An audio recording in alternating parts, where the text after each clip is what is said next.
Le président du Niger veut amener son pays à l'émergence. Le 11 mars 2025, le Niger expulse expressément 3 dirigeants chinois de sociétés pétrolières. Qu'ils vous souviennent, il y a quelques mois en arrière, sont ces sociétés chinoises qui ont contribué à une médiation entre le Bénin et le Niger. En effet, le 6 mai 2024, le Bénin, dirigé par l'homme d'affaires Patrick Talon, bloque le premier chargement de pétrole nigérien au port de Sémépoji. Cependant, le 16 mai 2024, après une médiation de WAPCO et de CNPC, le Bénin autorise provisoirement le chargement d'un premier navire avec 1 million de barils de pétrole nigérien. À la suite d'une évolution plus ou moins paisible de la situation, mars 2025, 3 dirigeants directeurs généraux de 3 sociétés exploitant le pétrole au Niger doivent plier les bagages expressément. Qu'est-ce qui s'est passé entre-temps ? Madame et messieurs, bonjour et bienvenue dans ce nouveau numéro de géopolitique et de géostratégie des mines et de l'industrie en Afrique. La Chine avec ses exploitations sur le continent africain. Reste-t-elle toujours un meilleur coopérant ? C'est ce que nous allons découvrir avec cette affaire portant sur le pétrole du Niger. Nous allons découvrir quel est le potentiel d'exploitation de pétrole du Niger et quels sont les modes opératoires utilisés par les sociétés chinoises présentes sur le territoire nigérien. Et en fin de compte, est-ce que la Chine est toujours et demeure un partenaire fiable pour l'Afrique entière ? Vous allez répondre à cette question dans les commentaires avec moi au regard des analyses que nous aurions faites.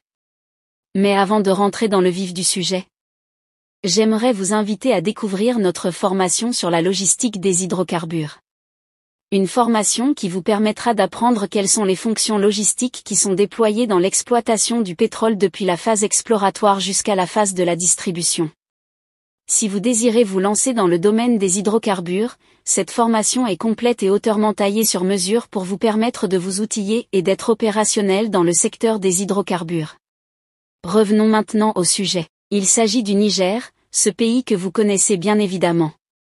Arrivé au pouvoir en 2023, le général Abdourahmane Tiani a mis en place un certain nombre de mesures pouvant permettre aux Nigériens de pouvoir bénéficier des ressources de leur pays, y compris le pétrole. L'une de ces mesures n'est rien d'autre que l'ordonnance numéro 2024-34 adoptée le 2 août 2024.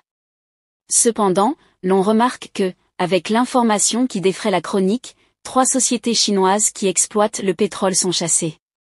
Il s'agit entre autres de la société de raffinage de Zandé, la Soraz, du CNPC, China National Petroleum Company et enfin le West African World Pipeline Company, WAPCO. Ces 3 sociétés gouvernent l'environnement pétrolier du Niger en termes d'extraction, d'exportation et de commercialisation. Selon l'opinion publique au Niger, ces 3 sociétés chinoises ne respectent absolument pas les directives qui visent à faire bénéficier aux Nigériens les retombées du pétrole. Ils citent le fait que les responsables chinois touchaient des grosses salaires 3 à 4 fois plus élevés que les Nigériens. Ou le fait que ces sociétés refusent de donner la priorité à des services locaux. De même, la foulée de cet ordre d'expulsion express, il est noté également aussi la fermeture d'un hôtel particulier tenu par les Chinois. En effet, il s'agit de celui hôtel, ouvert en 2015, qui héberge essentiellement dans ses 73 chambres. Si ça vous a plu, n'oubliez pas de vous abonner et de cliquer sur la cloche de notification, pour ne pas rater mes prochaines vidéos.